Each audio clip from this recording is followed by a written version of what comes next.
What's up, everybody, and welcome to a Tuesday edition of Morning Cup Hockey presented by Bet365. Check out Bet365's 3-roll early payout. When your team goes up 3, you get paid. It's that simple. Download the app today. You must be 19 plus, so please play it responsibly. And we're also presented by Parasso, the most complete choice for shaving and beard care, made in Italy since 1948. Parasso has been a staple of Italian culture and barbershops globally for 4 generations. So get 15% off at Parasso-USA.com with our promo code Hockey15 in all caps.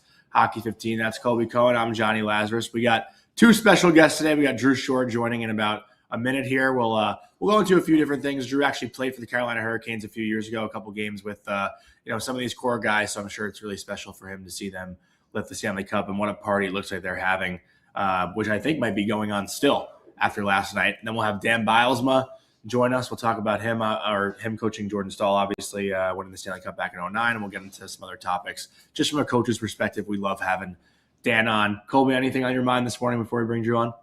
Nope. No? I just got my popcorn. You're spectating today? I'm just going to watch Drew make you look like an idiot, which isn't hard to do, but especially difficult against a guy who's sharp, which Drew is. So this should be interesting. All right, let's bring Drew in. But I don't want to do this. So I don't know if everybody saw it. There was a prompt by Mike Bartner. First of all, good morning, Drew. It's great to see you and great to have you back on here. Mike Bartner said, who's the NHL's Jalen Brunson, someone who is overlooked from 22 to 26 that has has the chance to be a superstar or something like that. I got to fix my microphone quick, but Colby, you talked to him about Go the ahead, Carolina Johnny. Hurricanes. You can keep talking. Power through it, bud. It's good to learn how to multitask, all right? I was being told my microphone's not connected, so I would hopefully have my co-host take over while I connect my microphone, but since you're going to fuck off today, I'll just keep talking. Drew, you played 4 games for the Carolina Hurricanes back in 2021. Seeing Aho, seeing Rod, seeing Svech, Martinook, Slavin, all these guys win the Stanley Cup, how does it make you feel? Are you super happy for these guys, obviously, and I'd love to hear about that experience for you.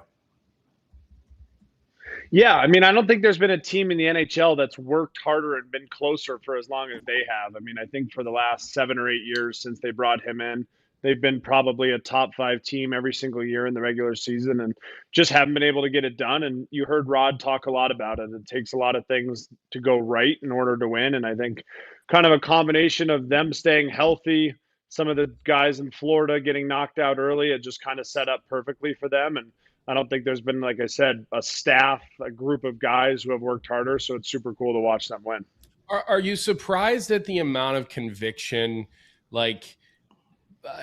that the organization has had? Because when you think about what you just said, no one has been closer and knocking on the door for longer. I follow the NFL. I loosely follow the MLB. I really don't follow basketball at all. I always hear about what's going on in Philly, with trusting the process and the rebuild that has taken them some 20 years or whatever, and it's not come to fruition. But so I would venture to say, maybe in all 4 major sports, they've knocked on the door about as long as anyone with the consistency. And chat, feel free to chime in and make some team comparables. But are you surprised that they didn't make any crazy philosophical changes? Because it really does seem, even though they kept getting to the top and then falling off, or getting close to the top and falling off, other than getting aggressive with Eric Tulsky, which has been, really, really interesting and well executed, they haven't changed the man-on-man. They haven't changed the way they kill penalties. They haven't changed, a bulk of their core personnel, right? They brought in other personnel, but they didn't change out the core personnel. So, does that surprise you with how? Well, I'd say Natchez maybe a little bit. You have to get some guys out. That was contractual. Yeah. That was more contractual. That wasn't. Oh, okay. So there's one name. But when in sports do you see a team have that type of patience? I guess it's rare at this stage. Well, I think you got to give, no one's really talked about this here, but you got to give Tom Dundon a lot of credit. Even Rod, there's a lot of coaches who players love who haven't gotten the leeway that he's gotten. Especially like we talked about, it's like you lose in the second round for the 5th or 6th year in a row. You got to give a little bit of credit to Tom, kind of just saying, Rod's my guy, I'm sticking with him. And obviously it paid off, but I don't think that was a great point to you. I don't think there's been any team in any sport that's had as much patience and kind of stuck with it. And I think that it's hard to stick with it, especially with the pressure that these teams have to win nowadays. So you got to give them a lot of credit. And like you said, they've added a couple small pieces here and there, but their core players have pretty much been the same, minus maybe a guy here or there for the last 7 or 8 years. I actually wanted to bring up this quote that Rod had before game 6. And something about like these core guys that we've talked about, right? We've knocked them for not having the superstar, knocked them for not having the guy who can step up and take over a game. We've criticized Sebastian Aho in the playoffs for not being able to score, criticized Jarvis for not being able to score at times in these playoffs. But Rod said, like, and this is something I'm gonna find the video of it later and maybe put it out there on Twitter because I thought it was great. He was asked before game 6, are you concerned about, Aho scores that big goal in game 5? How great was it to see him score? Were you concerned about his goal scoring prior? Something along those lines. And he said, everyone wants to talk about, well, you got to get on the score sheet and all that. You got to win. There's all this emphasis on, well, he's got to score. He doesn't have to score if we win. Like, he's obviously doing something else. So when we do criticize these guys, if they're not scoring, but the team is winning, is that just us focused on a narrative? Like, does it really matter who gets it done this time of year as long as they get it done? Like, I'm kind of learning that with this Carolina Hurricanes team. No, I mean, I think that's a great point. The Carolina Hurricanes, if you look at their roster, they have so many guys. Like Aho is obviously paid like one of the better scorers in the league, but he's a guy who literally does every single thing to help those guys win. So I think like that's kind of what makes their team special. And I mean, Jordan Staal is the same way, right? Like Jordan Staal obviously scored a lot of goals in the finals, but he's not a guy who's necessarily going to score every single game during the regular season. But all those guys play hockey the right way. They all kind of can contribute in a lot of different areas. And I think you kind of watch them score by committee throughout the whole playoffs. And I think that's what allowed them to be successful. And I think that like when you win, nobody cares. It's when you win, nobody cares. When nobody's overpaid when you win, right? When you Go ahead, Shorzy. Well, it's funny. It's like they lose this year, right? Like they lose to Vegas. Everyone's talking about Aho and Sven. Exactly. I think score what game, like they scored a 1 or 2 each late in the series, but like that's the narrative of the story. And then it's like interesting if they lose this year, like then what do they do? Like, do they blow it up again, or do they try and run it back again for almost the 9th year? So I'm happy for those guys that they won. I mean, even guys like Jordan Martinook, right, who have been there for so long. I think he is the man. I think they even put him on waivers once, like 3 or 4 years ago. Obviously, Hope didn't get claimed, but they just have so many guys that have worked so hard. And then the guys they did bring in fit in really well. Yeah. And I think that's something you got to give them credit for, too. I think a lot of teams and a lot of GMs, I feel like, are a little bit stubborn when they make a move for a guy and it doesn't work out. They just like keep pounding their fists at the table. They're too proud. And I don't think he's like that at all. And I mean, obviously everyone's talked about his background and how unique his background is, but it's like, I mean, I don't think that everyone thought they needed a guy like Mikko Rantanen. They brought him in. Obviously they learned quickly it wasn't a good fit and they moved on. And I just think that their kind of approach of not, I don't know if you'd call them mistakes, but I guess ability to adapt when things are not going well, even after they've made big decisions, is pretty remarkable as well. And they found these guys. I mean, Keandre Miller was run out of town in New York. He was. And I said this yesterday, like Jonny was talking about how he's, basically like, I can't wait to show all the people who talk shit my ring. And I said, well, I think he deserved a lot of the shit that people talked, but there's also no better way to shut it up than to do what he just did, right? I think both of those things can be true. Shane Gostisbehere was cast aside by the Philadelphia Flyers. They had to pay another team to take him. And he goes to Arizona. He puts up a 50, a 50-point season and then a 30-point season in 50 games. He gets traded to Carolina and has a decent little run with them. They don't give him what he's looking for. And then he comes back there a second time, on a multi-year deal. So it's like we have focused a lot on Stankoven. We focused a lot on Jackson Blake's contract, some of those things. But you're not wrong. And you look at the other pieces around the edges of this team and guys like Miller, guys like Gostisbehere, Carrier, like people that they have gone out, they've acquired, they've signed, they've almost flown under the radar. I mean, Shane Gostisbehere, he's the top of their power play. Their power play is one of the differences in the series. Vegas couldn't get a sniff, and Carolina seemed to come up with some really clutch goals in the finals that they didn't come up with even in earlier rounds. So, that is true. And we talked yesterday, Shorzy, about how they have this very collaborative approach where the owner is involved in everything, which is almost never good in sports. It's seemingly good in Carolina. You've got a head coach who is very involved with player personnel decisions, very involved. And you've got a GM who is probably should be working at SpaceX building rockets with Elon. But seems like this very humble, I'm smarter than you all, so I can be humble, and I know what I don't know type of guy, which is why you have this like collaboration happening in the front office. And I think the whole thing, I'm with you. Like, I'm glad you brought up Tom Dundon because he pretty much only gets negative press. I only ever see negative press about him, especially with his basketball team. Go ahead. Oh, we lost your volume there. I think you're muted. Yeah. If you're muted, did you maybe end up on the mute button? Give it a test here real quick. As I'm saying, he's reconnecting. So Tom Dundon only really gets negative press with the Trailblazers. Like, they got shit for like their checkout times. And like, I remember reading all this stuff. And like, I honestly, clearly there's a method to this guy's madness. He's earned a fortune. He owns 2 sports teams. He's a Stanley Cup champion. He's making hires that are not the norm, quote unquote, the hockey norm. And now he's winning championships. He's sticking with his coaches. Who told us the other day, Jonny, that he was skeptical of hiring Rod Brind'Amour? Who was Adam that? Gold, probably. That was probably Adam. So Adam Gold told us he was skeptical of hiring Rod. So I'm glad that, Shorzy brings that up because I agree. Like, I do believe this is a situation where you really did start from the top down. Do we have you back here? Well, even the other day, like, no, we don't have him back. Can't hear you. Yeah, we had you. Now we don't have you. That's so weird.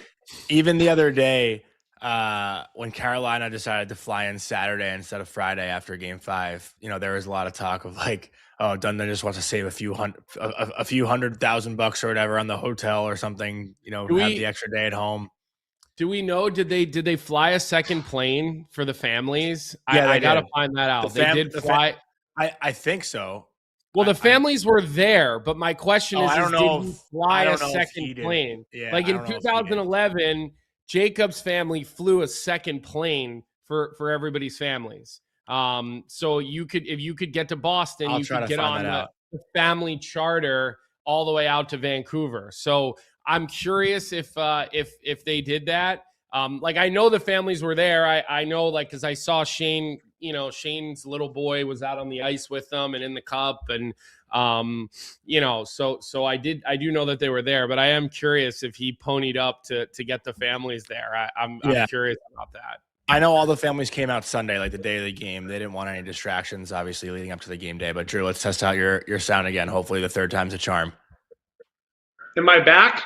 You're back. You're back. All right, you're back. Thank God. Okay, there have been a lot of people in my life that want to mute me all the time. Johnny's the first guy that could do it on his podcast. I don't know how he got them to do that. It's not his show. Trust me. I'm also the one who welcomed you on here. I want to hear you talk. I want to be the one not talking.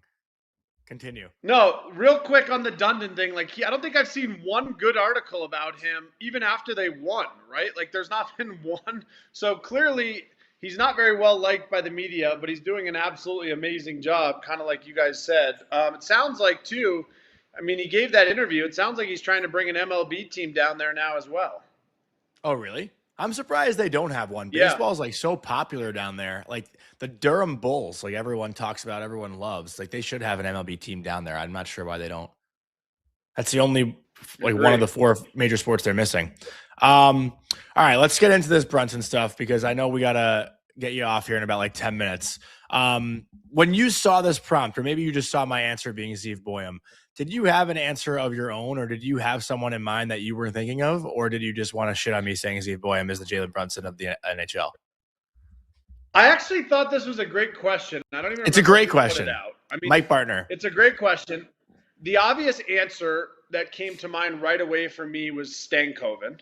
Yeah. Now, then I love just obviously we have a good relationship. When I saw you, a guy who normally I think has decent opinions, even though your co-host would agree, say Zeev William, like the guy, I don't think he could be further from Jalen Brunson. Like I don't think there could be a further player. Everyone loves Jalen Brunson because he's undersized. No one thought he was going to be good. He's got not a ton of natural athleticism. And Zeev William is the complete opposite in every single aspect. So for me, like I just took it as Jalen Brunson being the guy who people said undersized, like Zeev William. People have said Zeev's undersized. That's a reason why he fell to 12 in the draft. Like let's call it what it is. He was a projected. How big? What? How big is Zeev William? 6 foot, maybe 6'1". But that's considered okay, 6, or maybe even like 5'11". All right, I thought he was taller than that. I was going to give him 6'1". No, he's not known as a big guy. And Colby, you can correct me if I'm wrong on that. Like I don't think any scout would say Zeev William has great size. But he's 6 feet tall, 190 pounds. I mean, I'd say he's a pretty good size. Like what's wrong with that size? But he's been called technically an undersized defenseman, like a little bit. I'm just like let's call it what it is. He's never been known to have good size. I'll give you that a little bit. He's not 6'4". Okay, yes, he's not 6'4", but I was, and again, like I didn't answer the prompt correctly. It was 22 to 26. Zeev is 20. He just played his rookie year in the NHL. But my thing was that Jalen Brunson came to New York, a huge market in the NBA. When he came here, everyone said, you're giving him way too much money. This is a guy that's never going to be able to win for your organization because he's not a 1A. I don't know if people are saying that about Zeev right now, but Zeev was traded to Vancouver, which is a crazy market that's never won a Stanley Cup, and people think that they are never going to win because their organization's a mess. And I could see Zeev being the guy who changes the entire culture there, wears the C, and brings them a Stanley Cup just because of his personality, his charisma. Like talking to the two of those guys, granted, I only spoke to Jalen Brunson for 10 minutes in my life. Like I just see a lot of similar character traits between those two guys where winning comes first. The team comes first. I could see Zeev being a guy who leaves money on the table to win. Like he just strikes me as that kind of guy. When he was asked about Denver and asked about NIL, he said people go to Denver to win. They don't care about money. Like I just think those two are aligned in so many ways. Both have won national championships in college. You know, Jalen was a highly touted college player. Granted, he fell in the draft in the second round, but he won 2 national championships at Villanova. Zeev won 2 national championships at Denver. They both won, growing up. Jalen won an AAU at 18 years old or something like that. Zeev obviously won U18s and all these things. Like they're just both winners to me. And Zeev being in Vancouver, Jalen coming to New York and winning, I just see that as the future Jalen Brunson. Like Stankoven, I guess, just the undersized you can talk about, but Stankoven's not the guy who's like the captain or the guy. I think Zeev will be the guy that everyone is drawn to and everyone loves. Like that's just why I made that comparison. Yeah, I mean, I think it was a great question, right? Like I do think that I do kind of agree. I think that I was taking the question as more of like the underdog story of the guy who then built that. So I think that I don't think Zeev has any of that, but I do agree. No, he doesn't. Based on everything he's been able to do in his career, that he would be a guy who could wear the C in Vancouver and turn things around there. Now, there's also all this other stuff too, and correct me if I'm wrong anywhere here because this is the NBA, but there's a ton of things too about like Jalen Brunson's agent, obviously, who's now involved with the Knicks, the pay cut he was able to take to then bring all of his college boys over there. The whole story itself is just a really cool story. Like, I like the NBA. I probably don't follow it as much as you do, but, like, I didn't realize the other guy, too, is they had to trade their other buddy out of there just to make it work for cap. Yeah. Feel bad for Dante. They could have had Dante too. And I mean, you got 4 guys who then all won together in college who now won again. Pretty cool story. Yeah, it's awesome. The Nova Knicks is like one of the best things. And Colby, I know you're kind of out in the dark on this one with the NBA, but Jalen Brunson, like, again, this is a guy who literally everyone said could not be the guy to win. And honestly, I see like the Stankoven thing and the Knicks kind of like make a little bit of sense, right? Like they didn't necessarily have like that considered top 10 star, right? Like it was considered a team win. You know what's kind of interesting when you think of it like that? Like a lot of people in the hockey world for Colby would say that he's almost like an Aho as a guy who's like would be a great player as like a number 2 center on a good team, but like is never going to be able to like carry the load as like a 1 center and win kind of by himself. So I don't know. I mean, there's a little bit of Aho in there too, just because people kind of said the same thing. Like you can't win with an Aho as your number 1 center.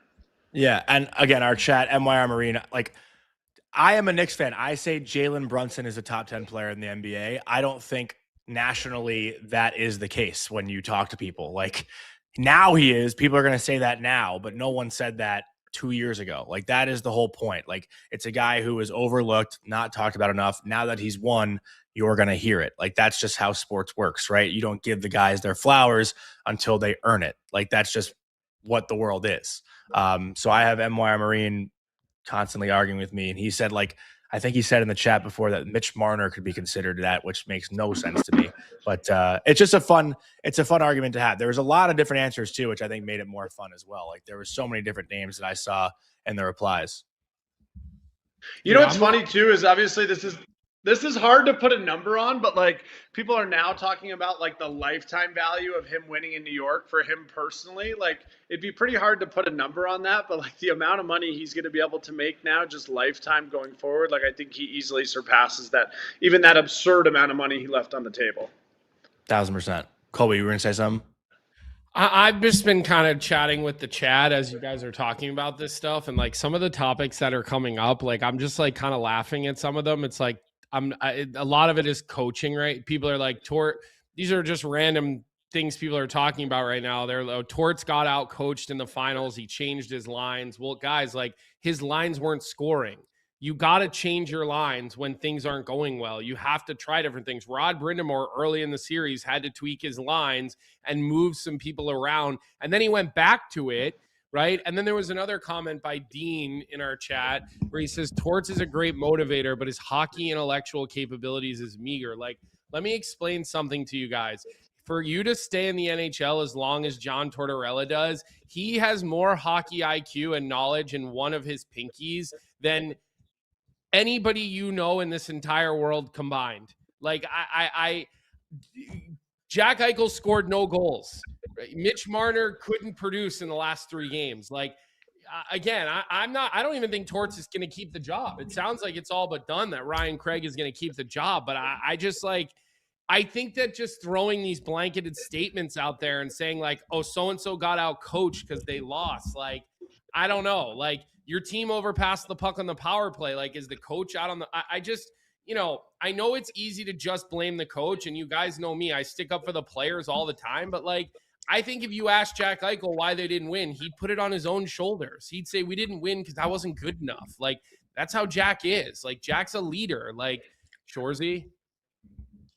Well, I mean, I think that's definitely what he said. I mean, that's kind of what he said. I think the interview before game 5, maybe. And I mean, I think that the other thing too, just kind of in Vegas's defense, I mean, obviously losing Carlson did not help them, right? Like he's one of their better players. And the other thing is, I think you got to give credit at some point in the series to Carolina. Like you interview 90% of the players in the NHL, they say who's the toughest team to play against. It's probably the Carolina Hurricanes, just based on the way they defend, how hard they play. They literally give you zero space. And even for the best players in the world, the Mitch Marners and the Jack Eichels, like that's hard. Jacob Slavin is one of the best defensive defensemen in the NHL, maybe if not the best. Like these are 2 of the best teams. So, I mean, I don't really agree with the narrative that he got out coached. I just think that they ran into a really good team. And then you got to talk about their goaltending too, right? Then they throw that kid in. Yeah. He's phenomenal again. It's a great. Also, until the 3rd period of game 4, this wasn't even close to a conversation. Like, the last 2 games just went all Carolina's way. Let me ask you, Shorzy, because we've heard this before. And like, I know you had a short run in Carolina, but you were there, you were around it. Like we hear Taylor Hall basically be like, I wasn't in good enough shape when I first got here. I realized that I needed to make some changes in order to like thrive in this system. Right. Can you shine any light on that? Because, like, again, we cling on to these like narratives because listen, players give them to us. Like Halsey came out and said, hey, like, I needed to make some changes in order to like really be able to skate well enough. And like Rantanen was not a fit because of the skating game of that team. Like, could you go deeper on what that actually means just to give a better understanding rather than like the generalized thought of you just got to get in better shape to play in this system? Like, what does that mean? Well, I think it's a system that you see a lot of like skilled players have a hard time playing in, because I think overall you probably spend, one of the reasons it's so controversial is like you spend a lot of less time with the puck. So like I know some really good center icemen who have been there who say like they have a really hard time with it because when they come back to break out the puck, like I don't have the stats on this, but if you watch Carolina, like Tampa Bay will come down and break out clean with the puck, hit the low centerman almost all the time. Carolina probably does this less than any team in the NHL. If you watch them play, it's almost get the puck, rim it on your forehand. The weak side winger is pushing the D back, so he's sprinting like from his half wall through the neutral zone and backing that demon back. And so basically, they try and spend the least amount of time as possible in their D zone. But like the way their system is, like you literally can't take a breath. Normally, like in the NHL, if the puck's breaking out on the other side and you're the winger, you kind of have a second or two to relax before you really. But like they're breaking through the neutral zone every single time, and every guy on the ice knows where the puck's being rimmed to, and that's how they play for 82 games a year, and then every playoff game, and they don't change it. And then even if you look at offensively, I think one thing that a lot of guys would say about Rod is even his top guys, like they turn over the puck in the offensive zone. Like it is not a decision whether I'm going to take my first 3 or 4 steps back through the middle of the ice and make them hard. Like Sebastian Aho, Svechnikov, whoever you want to pick out here, like they don't do that for a couple shifts in a game. Like the whole team is seeing that the next morning. And I think that's one thing I think you got to give Rod a lot of credit for. And I don't think that's easy in the NHL today. Is I think some coaches have a hard time, especially with handling some of these young kids and how much money they're making and how hard to be on them. Like Rod doesn't care. Like he does not care at all. They could sign a guy for $13 million. I don't know, this offseason, I think they do have like 11 or 12 million in cap. So whatever. And that guy could have that guy could be 100-point guy, and like he turns over the puck in the offensive zone. Like it's not a question of like he can slam his stick and change. It's like he's sprinting back through the middle of the ice all the way back to his D zone. So I think it's a little bit of both. I think it's how that's hard to play because you also don't spend as much time with the puck, which I think can be frustrating for guys at times. And I also think that's probably why they have guys that don't put up quite the numbers that some of these other teams do. And then I just think it's the kind of standard that he sets there on how hard you need to play, whether it's game 10 of the regular season or the 4th game in playoffs. It's almost like a college, right? Like guys come in and know what they're getting into. Like I don't feel like there's a lot of that in the NHL, right? Like it does feel like college hockey almost. That's actually a very good comparison. I do think that like of all the other places I've played, because I mean, I was a little bit of a suitcase, so definitely got a stint in a lot of different organizations. It was just, like you said, the culture and standard there is way more college-like than any other team that I had been a part of in the NHL.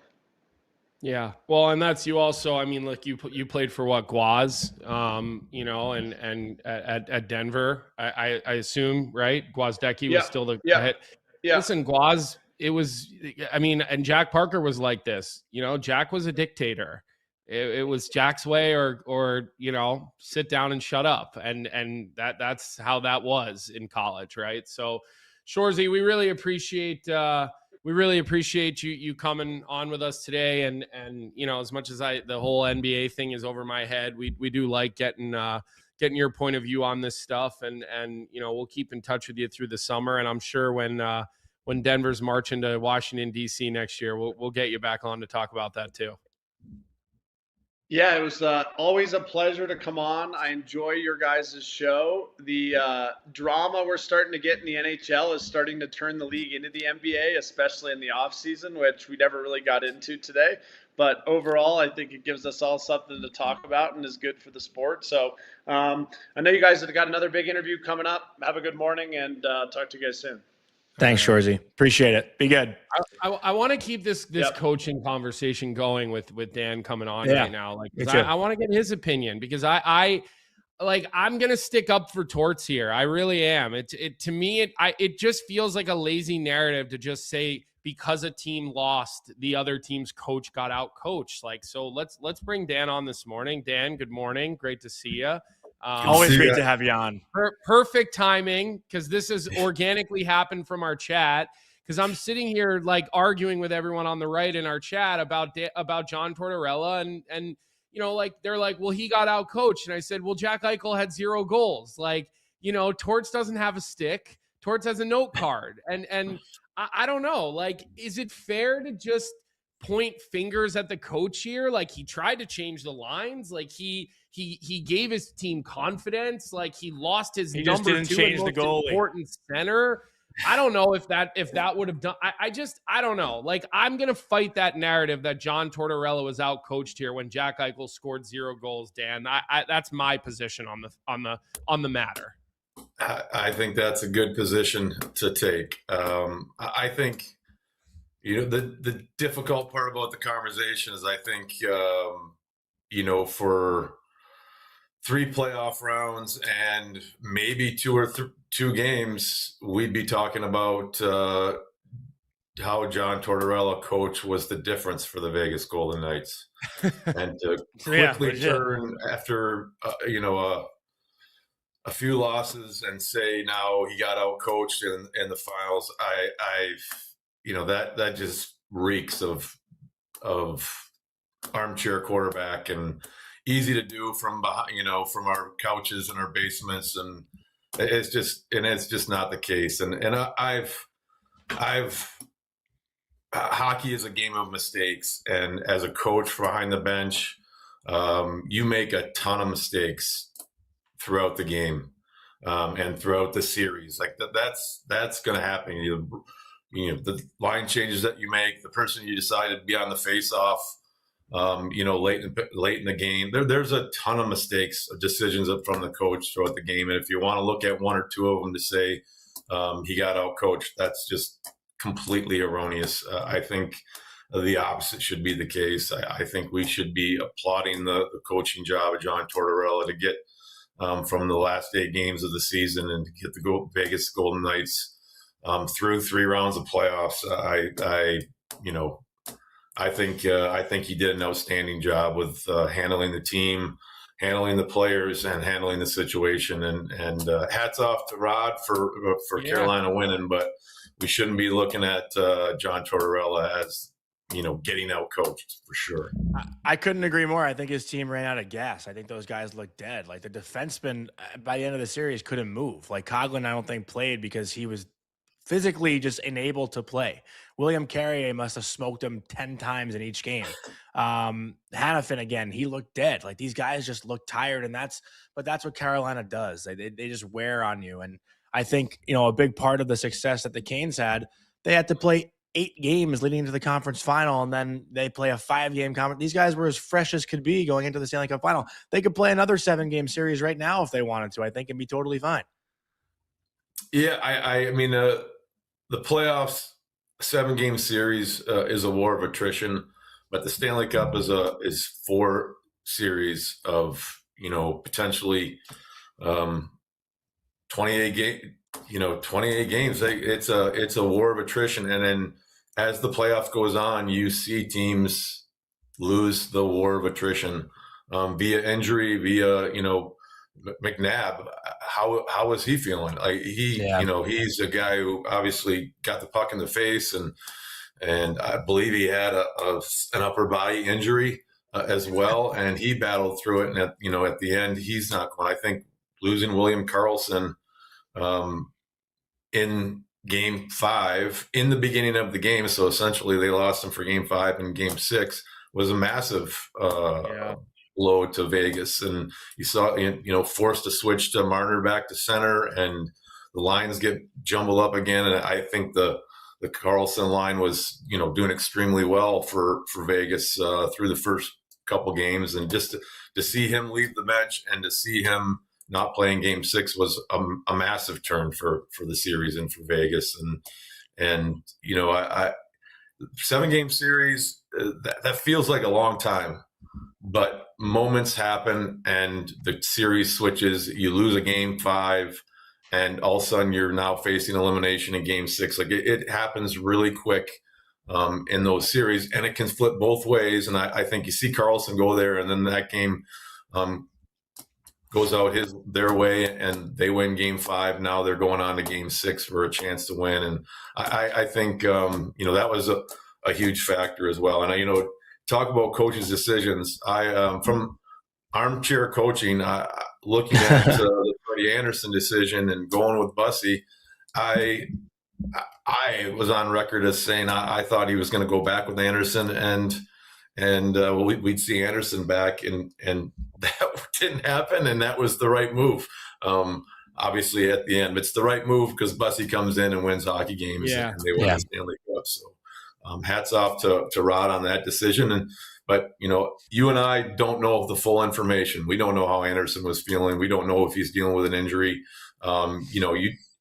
We don't have all the information, and hats off to Rod and his crew for making the right decision in that case. And Bussy goes on, and he's the star of the show for the rest of the way out for the Carolina Hurricanes. And that Rod's a great coach, and we're going to sit here, and we're not going to, but some people are going to sit there and say Torts should have changed the goalie and didn't do that. And I don't think necessarily that was what should have happened either. Dan, did you see the Torts? That's the dumbest question I've ever seen clip. You do know who asked him that, right? Who did ask him that? Guilty. He might not have liked your haircut, and just he just might have. Actually, I think his reaction to the question says to me, you can give your honest thought if you thought it was a dumb question. I will not take it personally. Well, it's a dumb question because Torts is never gonna answer. His only, I don't say his only recourse, but you could have expected the answer to the question. I'll just say. Yeah. The answer, by the way, Dan, the answer is totally fine with me. But he did me a favor.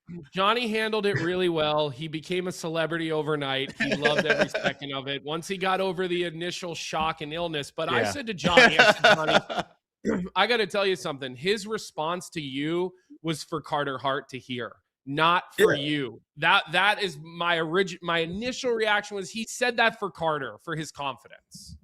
Yeah, he was great in Game 6. A little bit of, I think, when you get asked questions that you don't want to have, you don't want to answer, or you don't maybe have a good answer for, you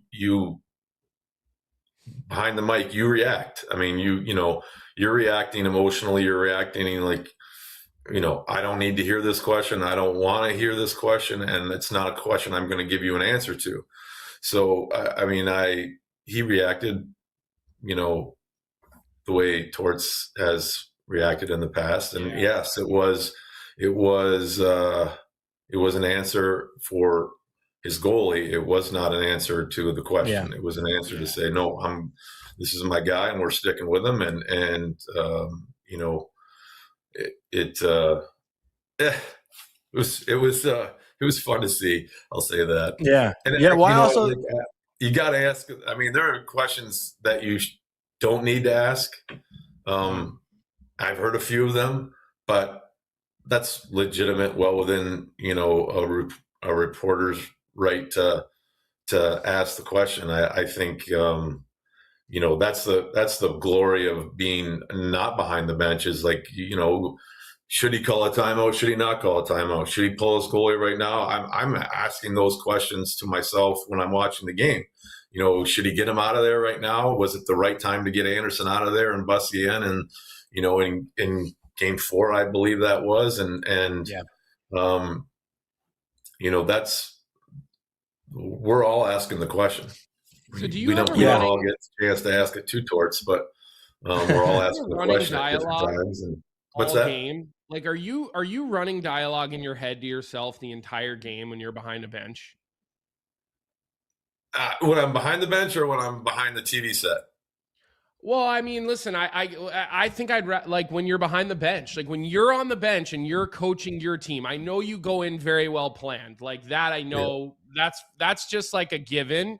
But like you're in the third period, like are you physically talking to yourself and running through a situation of like, hey, this is or you know, are you talking more to your assistants, to yourself? Like, how does that kind of go?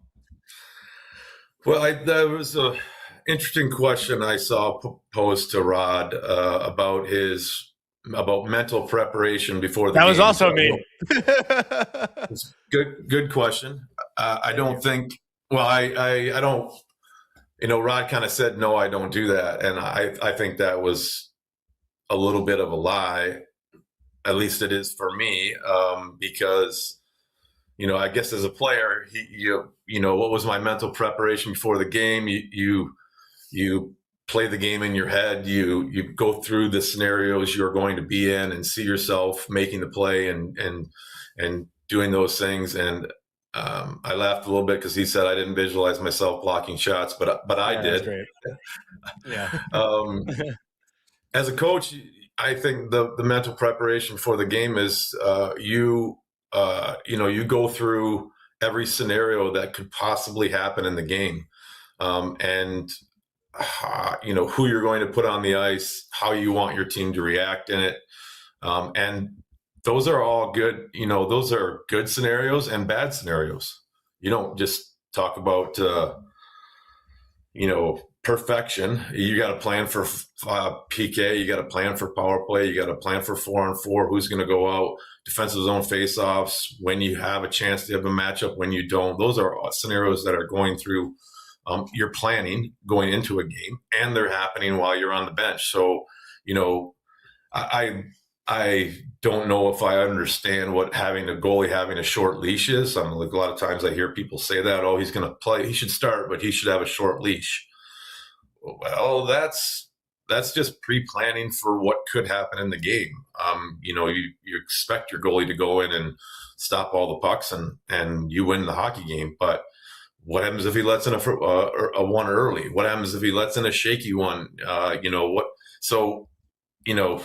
Game 4, Anderson's playing the goal and the pucks are going in the net. You're asking yourself, should I pull him? Should I take him out? Should I take him out right now? We have 4 minutes before the end of the period. Do I get him out now or do I get him out at the end of the period? That's certainly going through, do you put in a call to the goalie coach up in the, in the press box and you say, what do you think? Do I get him out now? And I think,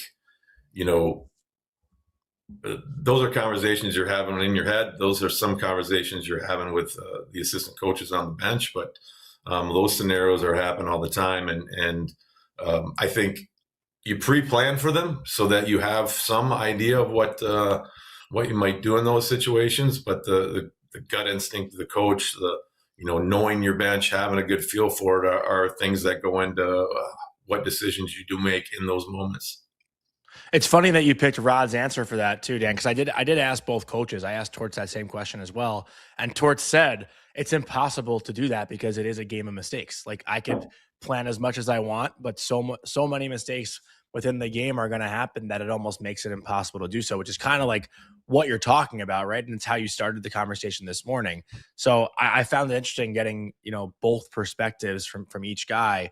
But I also do think with Rod, what I found interesting, and we almost kind of just talked about this with Drew Shore, and I know you'll appreciate it as a college guy, like it does feel like the Carolina Hurricanes are the closest thing to a college hockey team in the NHL, just because guys come there knowing exactly what they're going to expect and what they're going to have to do.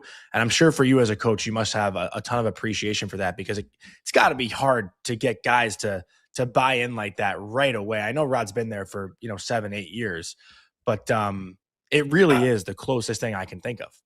Yeah, I think I think that's what most organizations and most teams, I think, want to have this type of scenario and system and identity, that this is a Carolina Hurricane and this is how we play. And this is the type of people that we want in our organization. And when we get them, this is how, we're all doing, the same thing. And I think, the beauty of, they have a lot of continuity. They've been doing this now for 8 years, 10 years.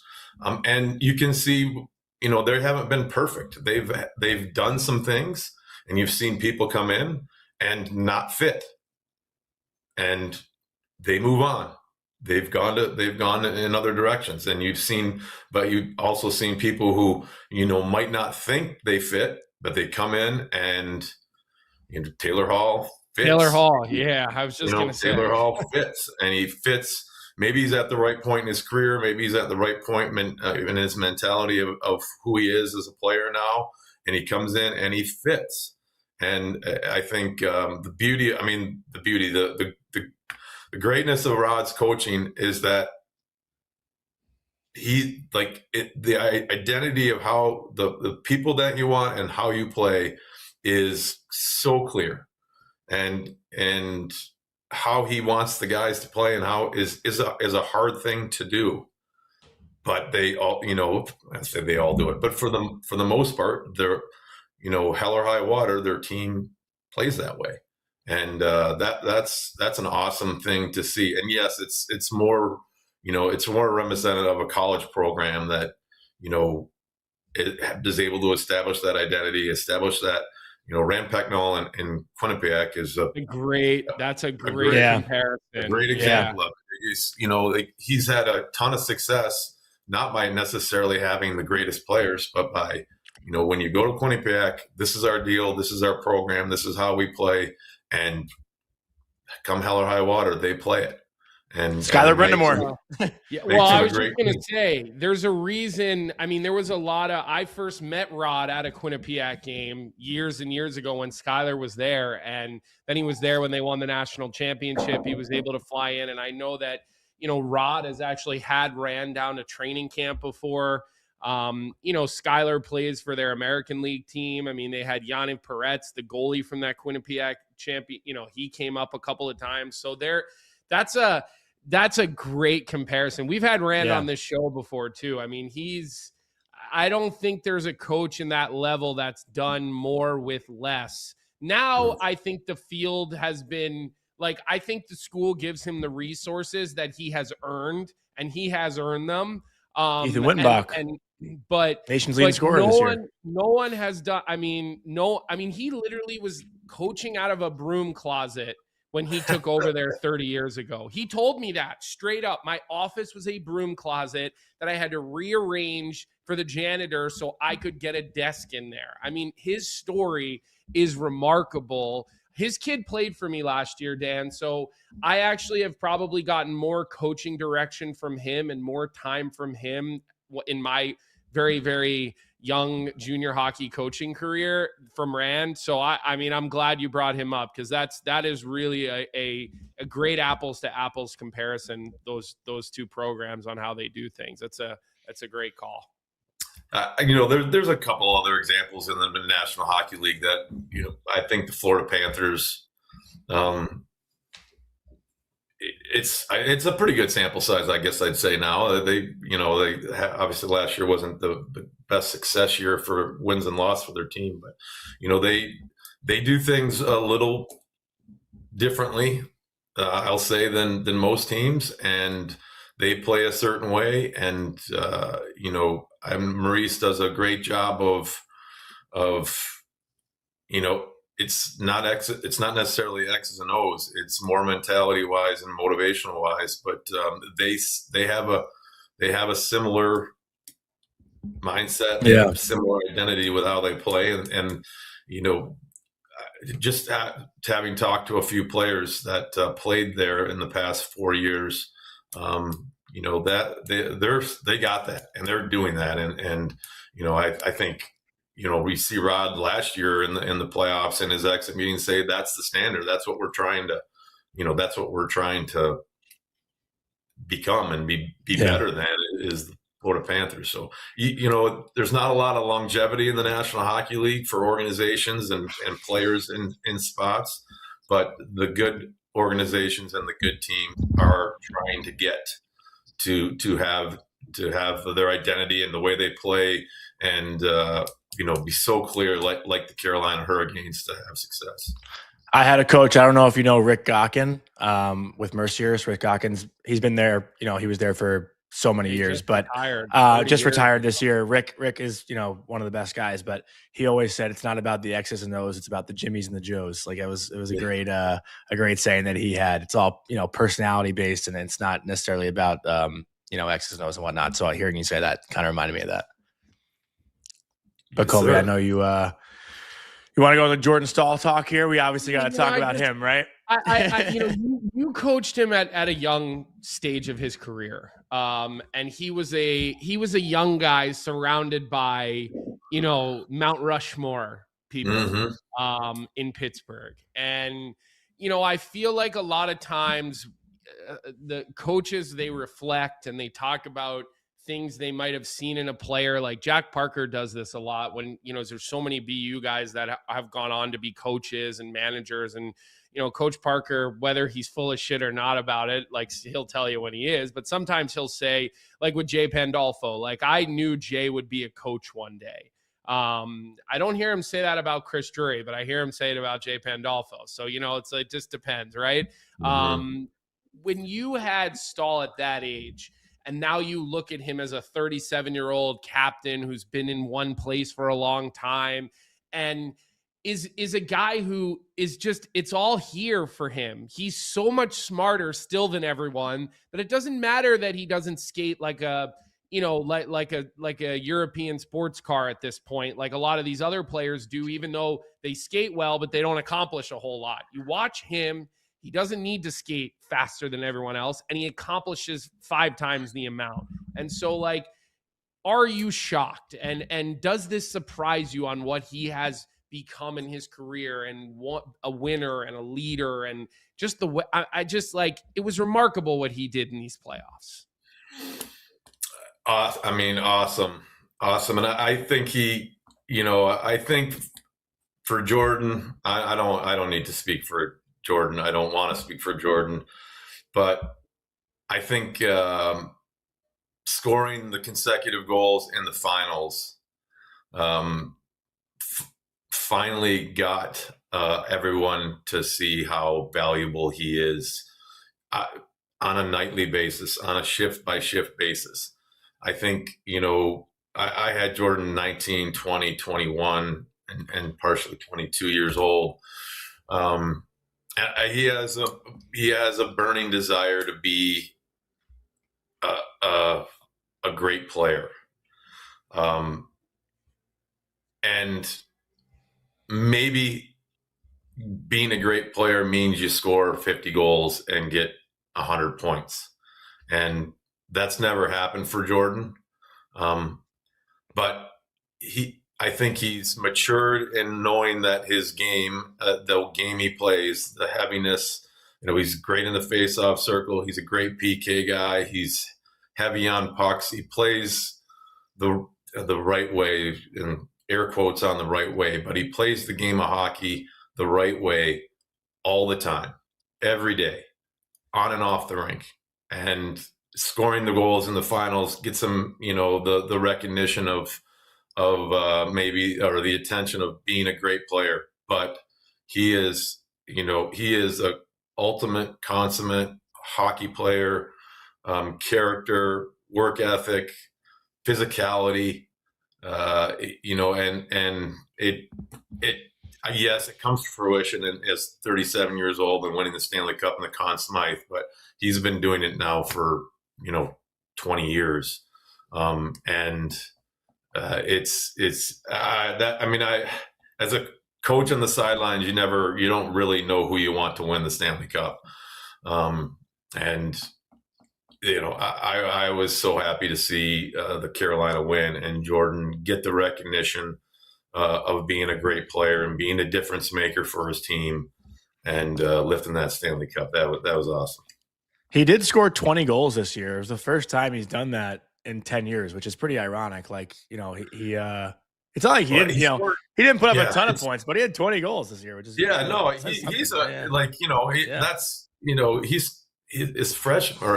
his rookie season.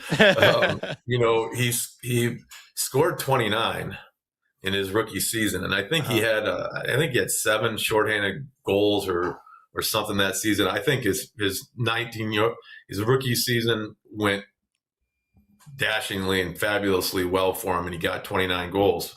And I think he's always wanted to get back to that level, but he's a 20 to 25 goal scorer for his career throughout. I mean, he's never been an elite point getter.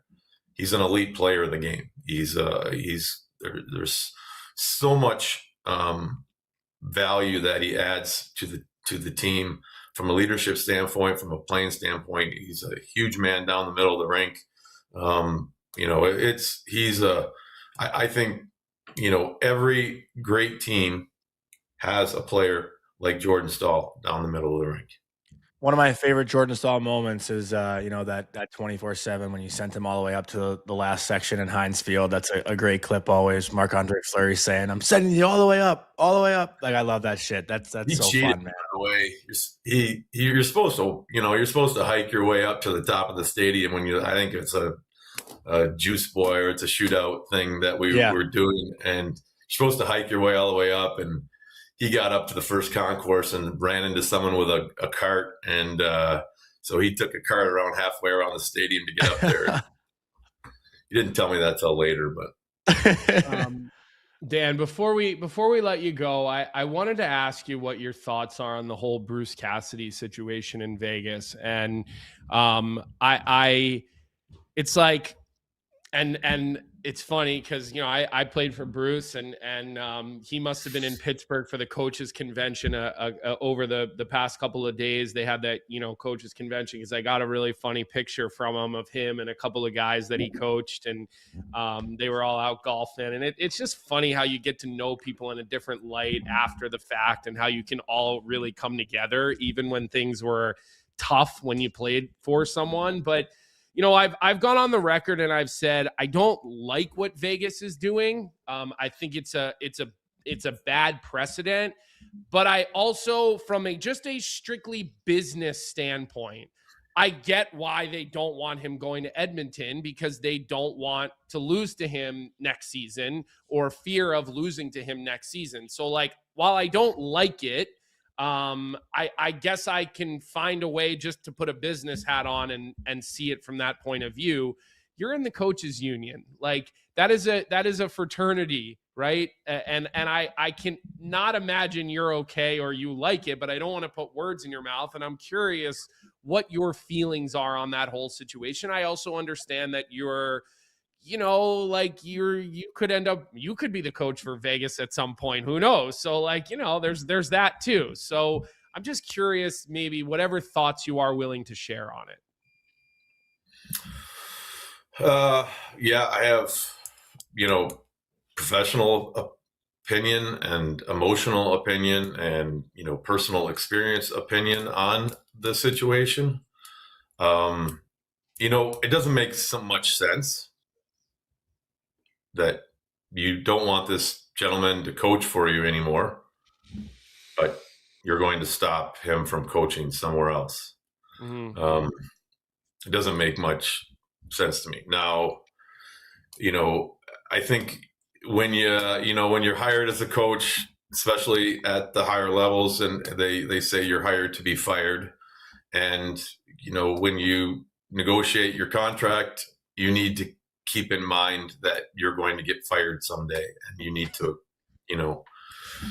negotiate things on the way out, just as you do on the way in as a coach. But in our business, that is what happens when you get fired. The team has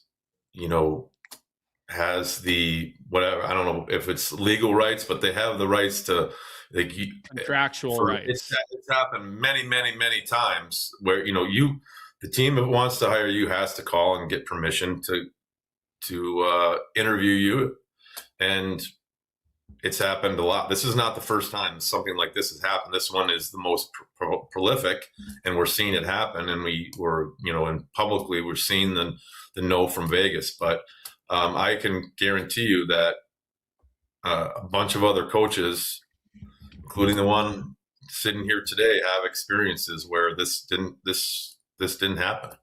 Yeah. They didn't get permission. I don't.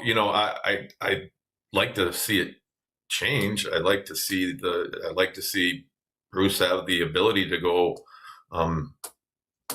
get another job and go to Edmonton if that's the case, if that's what they are looking at. But I can't.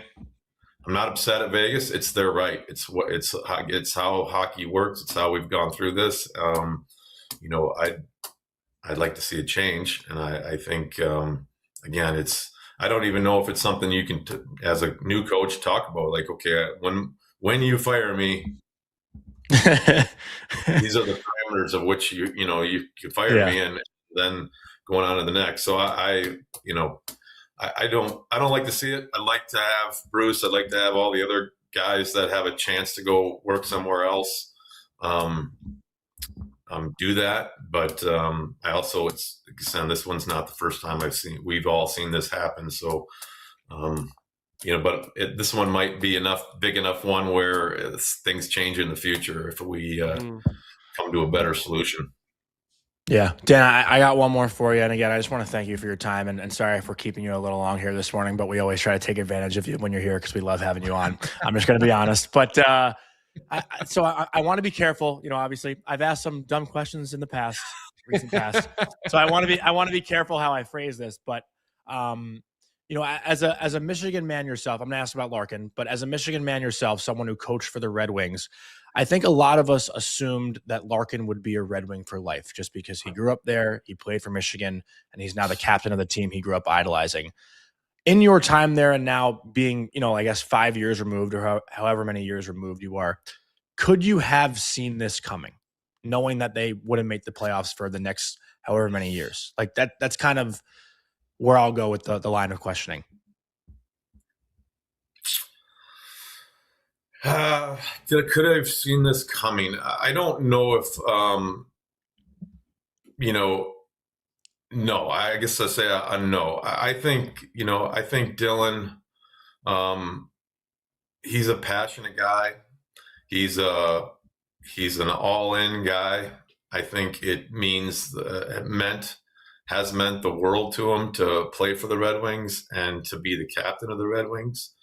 I think he's, there's not anything that's the perfect story for Dylan Larkin, I would say. Like he's an all-in dude, and he would like nothing more to have had the Red Wings get back into the playoffs and be a dominant team during his time there. The situation just feels like to me that we've personally got hurt and we're personally upset about the situation, whatever that situation is, and we somehow get to the point where I'm not presuming to know how this went down. Did he really ask for a trade? We don't know that. It does shock me a little bit because what hurts me a little bit is I'm in Michigan. I see some of the fans' reaction to this, and I think it's totally wrong. This guy is all team. He's all Red Wings. He's all in. He's never done anything but try to make himself the best player he can possibly be and make the Red Wings a great team. And he was fully invested in that. And whatever his situation, however it got to this point, there's no doubt in my mind, of how committed all-in player Dylan Larkin is. There's no question. And our careers all got to go somewhere, and we got to make these decisions. I don't know exactly what happened, but there's no question in my mind that this is tearing Dylan up to come to this point. Yeah, and I just for just so you know, we have both I mean, been I'm totally happy for Yeah. him to make whatever decision he wants. And if you have a leverage, if you've worked yourself to a point of leverage, I don't ever have an issue with a player using their leverage. And we have supported this Dylan Larkin situation in different ways on this show. And I've been. Johnny is upset with some of the I don't like that he rumored wants to go to Vegas or destinations. Florida, but I'm Because happy Johnny he asked to thinks Vegas. every player should have to go play for the New York Rangers, and Johnny should decide where they go play. Because Johnny's definitely partially a communist, but that's for a whole different show. Whoa. He's been throwing that out for a couple of days now. Yeah, that's for a whole different show here. Johnny, he's a big control guy. So, Dan, listen, the insight that you come on this show and give us, like, our chat buzzes and we get more messages into our chat when you come on here than anyone. So we really do appreciate the fact that you give us a look into your brain on these types of things. And we for better or for worse, right? So we're waiting to see your name come across the ticker here. That's what we're waiting for. And that's what we hope for you, because I'm sure that's what you'd like. We just hope when that happens, you don't forget about us and we can still steal 30 minutes from you here and again. All right. And I'll ask you about your goalies. I have to, if that's the case, I have to get ready for some, I'll call them interesting questions at the podium. Yeah. That's right. Oh, yeah. Right. You know they're coming. All right, Dan. Thanks, you, Dan. And enjoy your Appreciate summer, you. okay? All right, guys. Thanks, guys. Appreciate it. Love being on. All right. Thank you. He's just the best. Like listen, we've said this before, like, the coaches generally come on and are by far the best guests, and I love Bruce, who comes on our show all the time, but like, I think Dan gives us like a deeper look into his brain when it comes to decision making. And while his decisions are different than Rod's decisions or Talk's decisions or whatever, like, just getting that type of insight, again, it's a blind spot even for me. Like, I think I know a hell of a lot about the game of hockey, but there's blind spots that you have in situations where you've never actually been in the shoes of those decisions. And so with Dan coming on here and constantly being willing, like when he came on and he talked about the Olympic building roster and the decisions, like, I mean, that stuff just fascinates me because, you know, I still, even for me, think like I have so much to learn about the game. Like, I'm constantly wanting to understand more about new situations. And I feel like when you start coaching, which I have,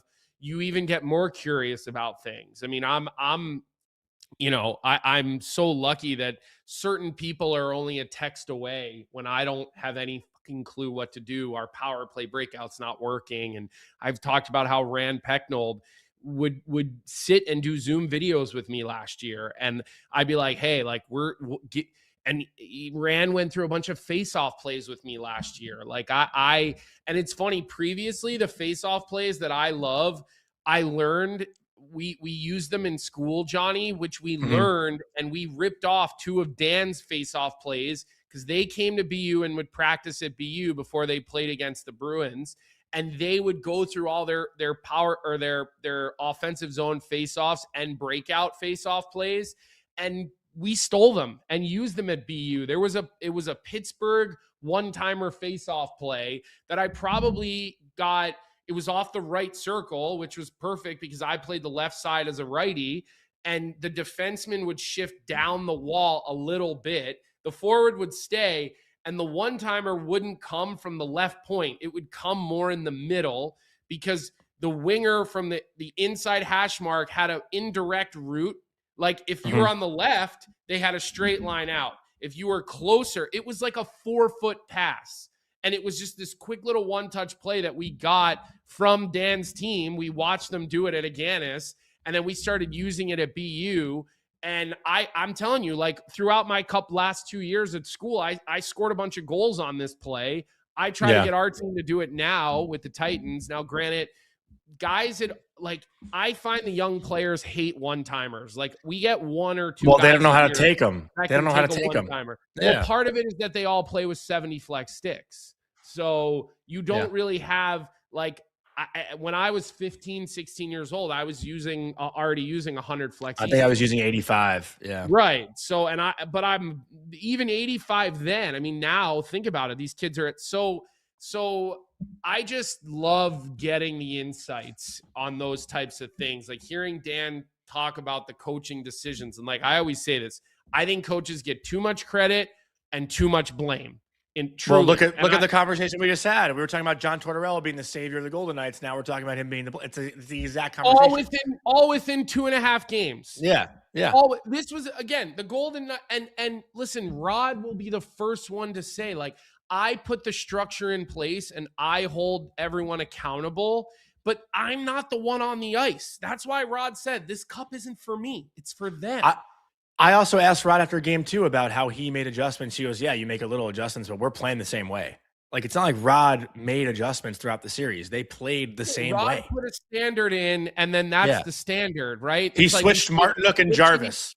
John Butchergross had the best line ever this year with the standard is the standard and the standard is Denver. Like that's Carolina. The standard is the standard and the standard is Carolina, the way that they show up and the way that they play. And so, I just think, again, we're too quick to blame coaches and we're too quick to give them all the credit when the guys are the ones that have to go out and execute the plan. There's way more players than there is coaches, right? And so I love getting Dan's opinion on that stuff and hearing what's inside his brain. It's honestly, I put him up there as in my opinion, the best person that we get to come on this show. And so credit to Vic for that. I agree.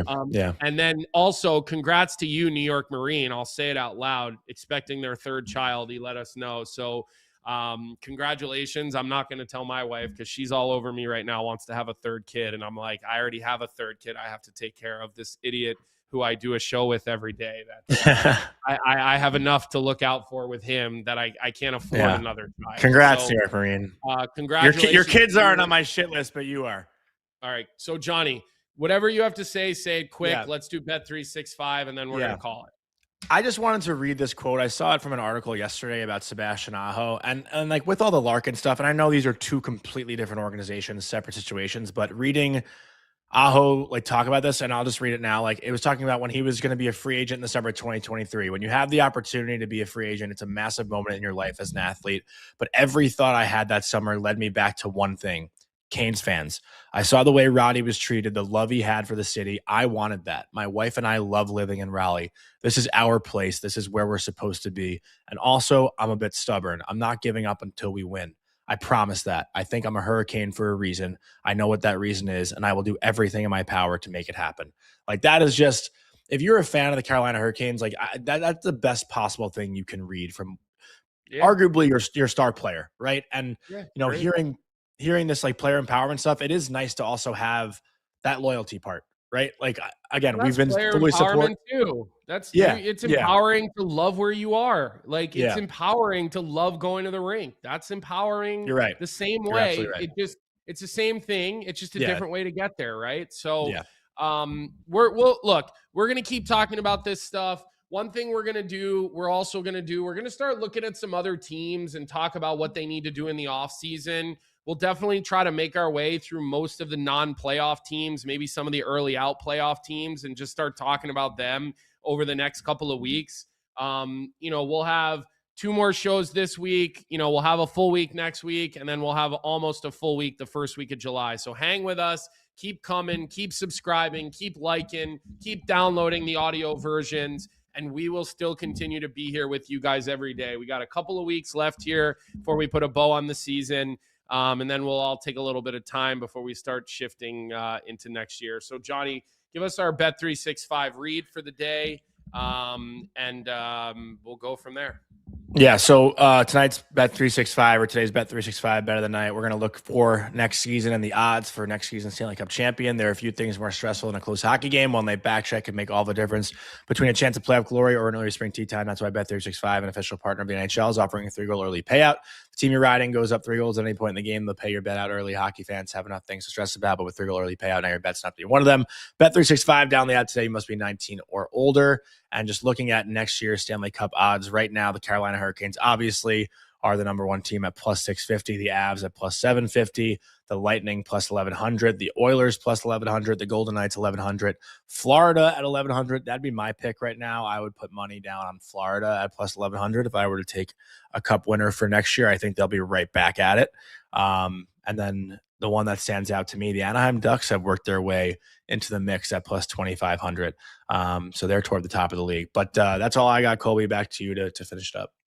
No, listen, good show today. Two great guests. And like I said, the more you guys come and the more you guys continue to stay here, the more we know that we need to continue doing the show later and later into the summer. So it's all on you guys to keep coming. So we hope everybody has a great day. Hit that like button on your way out. And as always, we'll see everybody at 9 a.m. tomorrow. What's up, everybody? Thanks for tuning in to Morning Cuppa Hockey here on the Daily Faceoff YouTube channel. If you enjoyed the show, make sure to hit that like button, subscribe, and turn on notifications so you never miss an episode. And don't forget, we've got more great hockey content every day. You can catch DFO live at noon and stick around for the Sheet with Jeff Marek at 1 p.m. right here on Daily Faceoff. Until then, keep your coffee hot